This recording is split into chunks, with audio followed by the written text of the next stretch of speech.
Hello बच्चों, ये आपकी क्लास 4 है, फर्स्ट चैप्टर की। ठीक है, इसमें मैंने लास्ट क्लास में ये क्वेश्चन 2 पॉइंट तो इसके डिस्कस कर लिए थे। दोबारा रिपीट कर देता हूँ उसको मैं।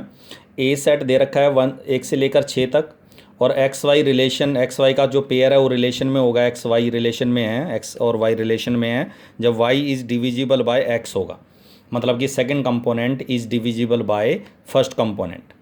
अब इस रिलेशन में आप सबको पता है एक्स वाई को डिवाइड करना चाहिए। इसका मतलब 1 1 को डिवाइड करे, 1 2 को करे, 1 3 को करे, 1 4 को करे, 1 5 को। तो इस तरह से डिवाइड करे 2 2 2 4 2 6। 2 3 नहीं होगा क्योंकि 2 3 को डिवाइड नहीं करेगा। तो इसका इस रिलेशन में ये सारे इस टाइप के सारे ऑर्डर्ड पेयर आएंगे। अब हमें ये प्रूव करना है कि रिफ्लेक्सिव है नहीं है। आप सबको पता है कि अगर हम दो जो है 2 से डिवाइड होता है, 3 3 से डिवाइड होता है, 4 4 से डिवाइड होता है, तो हर एक इस सेट के जितने भी एलिमेंट हैं वो खुद से डिवाइड होंगे। तो इसका मतलब भी रिफ्लेक्सिव है। तो x belongs to a, x is divisible by x। तो x मैंने क्या बताया था, y की जगह x रख दिया करो इसमें, y की जगह x रख दिया, x is divisible by x। ये ट्रू आ रही है relation. So x belongs to r for all x belongs to a, so r is reflexive. इसी तरह मैंने देखा ट्रांजिट सिमेट्रिक नहीं है ये। क्यों? 2 4 को डिवाइड करता है परंतु 4 जो है 2 को डिवाइड नहीं करेगा। तो 2 2 4 बिलोंग्स टू आर, मतलब 4 is divisible by 2 but 2 is not divisible by 4। So 4 2 does not belongs to r, so r is not symmetric. अच्छा, ट्रांजिटिव भी नहीं होगी। क्यों? अगर ट्रांजिटिव होगी, क्यों? अगर 1 3 को डिवाइड करे और 3 6 को करे तो 1 6 को भी करेगा डिवाइड। हरी बात ना। इसी तरह 1 2 को करे, 2 4 को करता डिवाइड, तो 1 4 को करेगा डिवाइड। तो कहने का मतलब ये ट्रांजिटिव होगी। तो इसको हम ऐसे लिखेंगे, ट्रांजिटिव होगी तो जब कोई रिलेशन रिफ्लेक्सिव नहीं होगी या सिमेट्रिक नहीं होगी, ट्रांजिटिव नहीं होगी, तो ऐसे एग्जाम्पल देने हैं पेयर न्यूमेरिकल फॉर्म में। और अगर कोई रिलेशन रिफ्लेक्सिव है, सिमेट्रिक है, ट्रांजिटिव है, तो उसको एक्स वाई फॉर्म में लिखेंगे, जवाब देंगे। ठीक है। अब जैसे एक्स वाई का pair is belongs to r, y z belongs to r, 2 pair ले लिए जिसमें एक्स वाई से रिलेट करेगा, वाई जेड से करेगा। अब आप सबको दिख रहा है यहाँ कि y is divisible by x है और z is divisible by y करेगा, है ना। जेड वाई को डिवाइड करेगा, सॉरी जेड डिवाइड होगा वाई से। ठीक है ना। तो इसका मतलब ये हो गया कि इसको अब मुझे प्रूव करना है कि क्या जेड एक्स से डिवाइड होगा या नहीं होगा। तो इसके लिए इसमें थोड़ा सा पॉइंट है, इसको वेरीफाई करना पड़ता है, आपको प्रूव करना पड़ता है। ऐसे नहीं, हमें पता तो है कि अगर अगर एक्स वाई को डिवाइड करेगा और वाई जेड को करेगा डिवाइड, तो इसका मतलब एक्स जेड को भी डिवाइड करेगा। हमें पता तो है एक्स जेड को डिवाइड करेगा, लेकिन इसको आपको एग्जाम्पल लेके बताना है कैसे। अगर वाई एक्स से डिवाइड हो रहा है, वाई जो है डिविजिबल बाय एक्स है, तो वाई बराबर लेट करेंगे एम एक्स। क्यों? क्योंकि अगर एम एक्स को मैं एक्स से डिवाइड करूंगा तो एक्स एक्स कैंसिल हो गया, एम बचेगा न्यूमेरिकल नेचुरल नंबर, कोई कांस्टेंट वैल्यू बचेगी 1 2 3 वगैरह। ठीक है ना। तो एम बचेगा। इसका मतलब वाई जो है डिवाइड हो रहा है एक्स से। इसी तरह जेड अगर वाई से डिवाइड हो रहा है तो इसको एन वाई लेट कर लिया मैंने, एन वाई फॉर्म में लेट कर लिया। क्यों? वाई से अगर से डिवाइड करेंगे तो एन बचेगा। इसका मतलब ये हो गया कि ये दोनों जो नंबर हैं, ये एक्स से डिवाइड हो रहा है और ये वाई से डिवाइड हो रहा है। अब हमें क्या करना है कि वाई की जो वैल्यू एम एक्स है यहाँ पुट कर देंगे, वाई की जगह एम एक्स रख देंगे। तो हमने देखा ये एन एम तो कांस्टेंट है, लेकिन एक्स से ये वाली जो रकम है एन एम एक्स, ये एक्स से भी डिवाइड हो रही है। क्यों? एक्स से डिवाइड करेंगे तो एक्स एक्स कैंसिल हो गया, एन एम बचेगा। क्वोशेंट बचेगा वो एन एम बचेगा। तो इसका मतलब Z is divisible by X, तो X Z belongs to R. तो इसका मतलब ये हो गया कि अगर एक्स वाई रिलेशन में है और वाई जेड भी रिलेशन में है तो एक्स जेड भी रिलेशन में होगा। तो इस लाइन को लिख दिया मैंने ऐसे, कैसे एरो डाल के, इम्प्लाइज डाल के, कि if x y belongs to are and y z also belongs to r then x Z belongs to r, so r is transitive. Clear है? और देखो ये जो 10th क्वेश्चन है, ये जो क्वेश्चन मैंने लिखा है, ये बेटा मोस्ट इंपॉर्टेंट क्वेश्चन है इस रिलेशन का। ठीक है। ए सेट गिवन है 1 2 3 4 5 और रिलेशन है ए बी का pair such that a minus b का जो मोड लेने पर दैट इज इवन।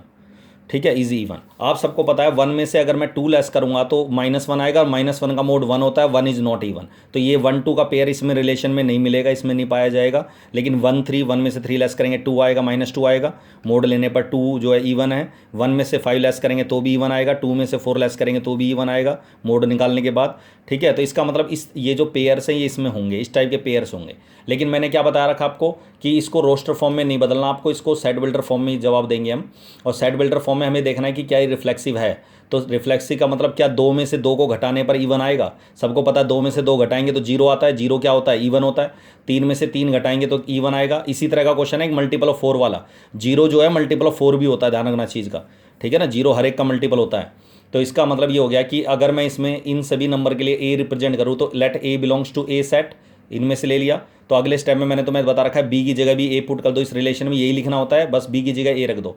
तो जब मैं बी की जगह ए रखूँ तो ए माइनस ए बर का मोड लेने पर जीरो आएगा, zero is even. So a belongs to r for all a belongs to a, r is reflexive, relation is reflexive. Clear है यहाँ तक। इसी तरह सिमेट्रिक भी होगी, क्यों? अगर 1 में से 3 को लेस करने पर -2 का मोड 2 आएगा, इवन आएगा, तो 3 में से 1 लेस करने पर भी 2 का मोड 2 आएगा, दैट मीन्स इवन आएगा। ठीक है ना। तो इसका मतलब ए बी अगर रिलेशन में है तो ए माइनस बी का जो मोड है वो इवन है, तो बी माइनस ए का मोड लेने पर भी ऑल्सो इवन आएगा, तो that is b a belongs to relation. So a b अगर रिलेशन में है तो b a b relation prove कर दिया हमने, so r is symmetric. Transitive भी होगा, क्यों? अगर एक 1 को 3 में से लेस करेंगे और 3 को 5 में से लेस करेंगे तो इवन आ रहा है, लेकिन 1 में से 5 लेस करेंगे तब भी इवन ही आ रहा है। तो इसका मतलब ट्रांजिटिव भी है, तो इसको इसी फॉर्म में A B belongs to are and B C belongs to R. A में से बी को घटाया इवन आया, बी में से सी को घटाया इवन आया। अब इसके बाद मैंने आपको बता रहा, मुझे पता है ए को सी में से घटाएंगे तो इवन आएगा, लेकिन डायरेक्ट नहीं लिखना, आपको इसको वेरीफाई करना है थोड़ा सा। तो इसके लिए लेट कर लिया मैंने, ए माइनस बी अगर का मोड इवन है तो इसको 2m लेट कर लिया, बी माइनस सी इवन है तो इसको 2n लेट कर लिया। mn क्या है? Natural number. उसके बाद मैंने इसका मोड हटाया तो +-2m, ये +-2n, दोनों को ऐड करा। ऐड क्यों करा? क्योंकि b को हटाना है बीच में से, तो ये माइनस का b है, ये प्लस का b है, तो हटाएंगे तो ऐड कर दे दोनों को, और दो इवन नंबर को ऐड करेंगे तो इवन नंबर ही आएगा। तो +-2 कॉमन आ गया, m + n, तो a को c में से घटाने पर a माइनस c का जो मोड है वो इवन हो गया। सो ए सी बिलोंग्स टू आर। तो अगर ए बी रिलेशन में और बी सी भी रिलेशन में है तो इसका मतलब ए सी भी रिलेशन में हो गया। सो आर इज ट्रांजिटिव। क्लियर है यहां तक? उसके बाद देखो, इसमें एक पॉइंट है इस वाले क्वेश्चन में, ठीक है। इसमें कह रहा है कि show that all the elements of 1 3 5 are related to each other. तो आप सबको पता है ये सारे 1 3 5 तीनों ओड नंबर हैं, और ओड नंबर को खुद में से खुद घटाएंगे, 1 में से 3 लेस करें, चाहे 3 में से 5, चाहे 1 में से 5, ये सारे सारे क्या आएंगे?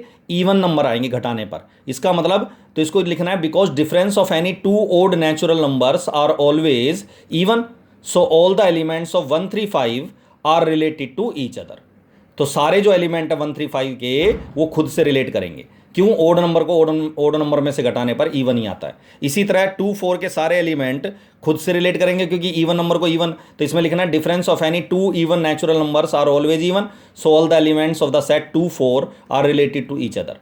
इसी तरह अगर मैं कह रहा हूं, इसमें थर्ड पॉइंट है कि but no element of 1 3 5 are is related to any element of the element of 2 4, क्योंकि ये इवन है और ये ओड है और ये इवन है, और ओड में से इवन को घटाने पर क्या आता है? ओड नंबर आता है, इवन नहीं आता। तो हम कहेंगे because difference of an odd number and an even number is always even, is not even या is odd, so no element of the set 1 3 5 is related to any element of the set 2 4। Clear है यहाँ तक? तो ये लिखना होगा, ये खुद लिख लेना बाकी, ठीक है ना। तो ये लिखना होगा, क्लियर है। अब देखो जी आगे, इसमें कुछ क्वेश्चन ऐसे भी हैं आगे जाके जिसमें हम अब तक हम पढ़ रहे हैं कि ए बी जो पेयर है वो रिलेशन में है, या ए इज रिलेटेड टू बी है। आगे जाके हम कुछ क्वेश्चन ऐसे पढ़ेंगे अगली क्लास में जिसमें ए बी का pair is related to c d का पेयर, मतलब पेयर पेयर रिलेट करेगा, और पेयर का पेयर से रिलेशन होने का मतलब इसको हम ऐसे लिखेंगे a b pair is related to pair of c d, ठीक है। तो ये आपको इस तरीके से क्वेश्चन आएंगे, और कुछ एनसीईआरटी में ऐसे क्वेश्चन भी है, ये x y such that x is the father of y if n is any locality, ठीक है। एन नजफगढ़ ले लो या कोई लोकेलिटी ले लो, ठीक है। तो उस सिचुएशन में अब खुद देखो, एक्स रिफ्लेक्सिव ये नहीं होगा, क्यों? X is not the father of x itself, x x से रिलेट नहीं करेगा तो रिफ्लेक्सिव नहीं है। तो लिखना है because x is not the father of x, so r is not reflexive. Symmetric भी नहीं होगा, क्योंकि अगर एक्स वाई का फादर है तो वाई जो है एक्स का फादर नहीं होगा, सन होगा, समझ गए ना। तो इसका मतलब because x is the father of Y but Y is not the father of X, तो this type of relation is not symmetric. अच्छा, ट्रांजिटिव भी नहीं होगी, क्यों? क्योंकि एक्स अगर वाई का फादर है और वाई जेड का फादर है, एक थर्ड सेकेंड कंपोनेंट लेना होता है ट्रांजिटिव में, वाई जेड का फादर है मान लिया, ठीक है। X is the father of Y और Y is the father of Z, but X is not the father of Z. X क्या हो गया? Grandfather of Z. I was में तक। तो इसका मतलब this relation is also not transitive. तो इस तरह के क्वेश्चन है, X is the father of Y, X is the wife of Y, इस तरह के जो क्वेश्चन है इसमें इस तरह से जवाब देंगे। क्लियर है यहाँ तक? दूसरी चीज़, अब ये ए सेट दे रखा है, इसमें कह रहा है 16th क्वेश्चन में कि write all the write how many relations, write all the, find the number of relations if a set दे रखा है, then find the number of equivalence relation containing 1 2। मतलब ऐसी रिलेशन बताओ जो इक्विवेलेंस भी होनी चाहिए और जिसमें 1 2 भी होना चाहिए। तो ऐसे क्वेश्चन को करने का तरीका ये होता है, आपको पता है 1 2 3 का सेट है, तो अगर मुझे इसको रिफ्लेक्सिव बनाना है तो 1 1 2 2 3 3 होना चाहिए, इसके खुद से रिलेट करना चाहिए, और 1 2 इसमें मुझे ऐड करना ही करना है। तो अगर मुझे इसे सिमेट्रिक बनाना है तो 2 1 भी ऐड करना पड़ेगा। और जब मैंने इसे सिमेट्रिक बनाया तो मैंने देखा 1 2 2 1, इसमें ये ट्रांजिटिव भी बन गई, क्यों 1 1 भी इसमें है, ये रहा 1 1। तो ये सबसे छोटी रिलेशन है जिसमें ये 3 एलिमेंट होंगे, जो रिफ्लेक्सिव भी है, सिमेट्रिक भी है और ट्रांजिटिव भी है, ये रिलेशन होगी। अब इसके बाद अगर मैं इसमें और पेयर ए क्रॉस ए, आप सबको पता है अगर मैं एक ही ए के साथ क्रॉस प्रोडक्ट करूंगा तो 1 के साथ 1 1 2 1 3 ये सारे पेयर लिखूंगा तो टोटल 9 पेयर आते हैं। तो इसमें से 5 पेयर तो मैंने लिख दिए, अभी और भी पेयर बचे हुए हैं, जैसे मैंने 1 1 2 2 3 3 1 2 ऐड करा था, 2 1 ऐड करा सिमेट्रिक बनाने के लिए। अब मैंने इसमें 1 3 ऐड करा, तो ये रिलेशन सिमेट्रिक बनाने के लिए मेरे को इसमें 3 1 ऐड करना पड़ेगा। और जब मैंने इसमें 3 1 ऐड करा तो ये रिलेशन रिफ्लेक्सिव होगी, सिमेट्रिक होगी। मान लो ये दोनों आप बाद में ऐड करेंगे। ये रिलेशन रिफ्लेक्सिव है, सिमेट्रिक है, बट ट्रांजिटिव नहीं है। क्यों? 2 1 1 3 2 3 नहीं है इसमें, है ना, 2 3 कहाँ है इसमें, तो 2 3 मुझे ऐड करना पड़ेगा सिमेट्रिक बनाने के लिए, क्योंकि इक्विवेलेंस रिलेशन बनानी है। और 2 3 ऐड करा तो सिमेट्रिक बनाने के लिए 3 2 ऐड करना पड़ेगा। तो इसका मतलब ये रिलेशन अब रिफ्लेक्सिव भी है, सिमेट्रिक भी है, ट्रांजिटिव भी है। तो 2 ही रिलेशन ऐसी बनेंगी इस सेट से रिलेटेड जिसमें नंबर ऑफ इक्विवेलेंस रिलेशन, जिसके अंदर 1 2 को मुझे कंटेन करना पड़ेगा, दैट इज 2 1 और 2। इसके अलावा और कोई रिलेशन, क्योंकि सारे के सारे आगे एलिमेंट 11 के 9 के 9 आगे 9 एलिमेंट होते हैं टोटल एक क्रॉस ए में, इससे ज़्यादा एलिमेंट आ ही नहीं सकते किसी भी रिलेशन में। ए क्रॉस ए से ज़्यादा एलिमेंट नहीं आते, क्योंकि रिलेशन ए क्रॉस ए का क्या होती है, सबसेट, तो इससे ज़्यादा एलिमेंट नहीं आ सकते। इसी तरह यहाँ देखो ए सेट दे रखा 1 2 3। अब ये कह रहा है कि मुझे ऐसी रिलेशन बताओ, number of, find the number of relations containing 1 2 and 1 3 and which are reflexive and symmetric but not transitive. मतलब ये दोनों एलिमेंट तो होनी चाहिए उसमें जरूर, लेकिन रिफ्लेक्सिव और सिमेट्रिक तो हो बट ट्रांजिटिव ना नहीं होनी चाहिए। तो अगर मैंने इसमें 1 1 1 2 2 3 3 ऐड करा रिफ्लेक्सिव बनाने के लिए, क्योंकि रिफ्लेक्सिव कह रहा है रिफ्लेक्सिव बनानी है, और उसके बाद मैंने 1 2 1 3 ऐड करना ही करना है क्वेश्चन के अकॉर्डिंग, 1 2 1 3 लिखना ही लिखना है। अब मुझे इसको सिमेट्रिक बनाना है बस, सिमेट्रिक, और सिमेट्रिक के लिए आपको पता है 1 2 है तो 2 1 ऐड कर दिया, 1 3 है तो 3 1 ऐड कर दिया। अब ये रिलेशन रिफ्लेक्सिव है, सिमेट्रिक है, बट ट्रांजिटिव नहीं है। क्यों ट्रांजिटिव? देखो क्यों नहीं है, अभी मैंने बताया था तुम्हें, जैसे 2 1 से रिलेट कर रहा है और 1 3 से रिलेट कर रहा है, तो 2 3 नहीं है इसमें। तो ये रिलेशन रिफ्लेक्सिव और सिमेट्रिक तो है, ट्रांजिटिव नहीं है। बट अगर मैं इसमें मान लिया और भी इस ए क्रॉस ए के बाकी एलिमेंट भी ऐड करके देखो, इन 3 3 6 7 के अलावा, तो 3 ये तो लिख ही दिए मैंने, 1 1 2 2 3 3 रिफ्लेक्सिव, ये दोनों एलिमेंट ऐड करने हैं अकॉर्डिंग टू क्वेश्चन के हिसाब से, ये दोनों ऐड करने हैं। उसके बाद सिमेट्रिक बनाने के लिए 2 1 3 1 ऐड कर दिया। अब मेरे पास जो एलिमेंट बचा ए क्रॉस ए का बच गया 2 3 और 3 2, 2 एलिमेंट बच गए। तो अगर मैं इसमें 2 3 ऐड करता हूं तो सिमेट्रिक बनाने के लिए 3 2 ऐड करना पड़ेगा, और जब मैंने इसमें 2 3 3 2 ऐड करा तो ये ट्रांजिटिव भी बन गई। अभी बताया भी था यहाँ ट्रांजिटिव है ये, तो ट्रांजिटिव बन गई, जबकि मुझे ट्रांजिटिव नहीं लेनी बट नॉट ट्रांजिटिव। तो इसका मतलब ऐसी कितनी रिलेशन होगी जो इन दोनों एलिमेंट्स को कंटेन करे और रिफ्लेक्सिव और सिमेट्रिक और ट्रांजिटिव ना हो। तो ऐसी कितनी रिलेशन है? केवल एक, क्योंकि ये नहीं लेनी। आई बस में यहाँ तक ये वाली रिलेशन नहीं लेनी, क्योंकि ये ट्रांजिटिव भी है, बिकम्स ट्रांजिटिव, ये ट्रांजिटिव बन गई। क्लियर है यहाँ तक? तो इस तरीके से क्वेश्चन करने हैं। आई बस में आता है बेटा? चलो दैट्स ऑल।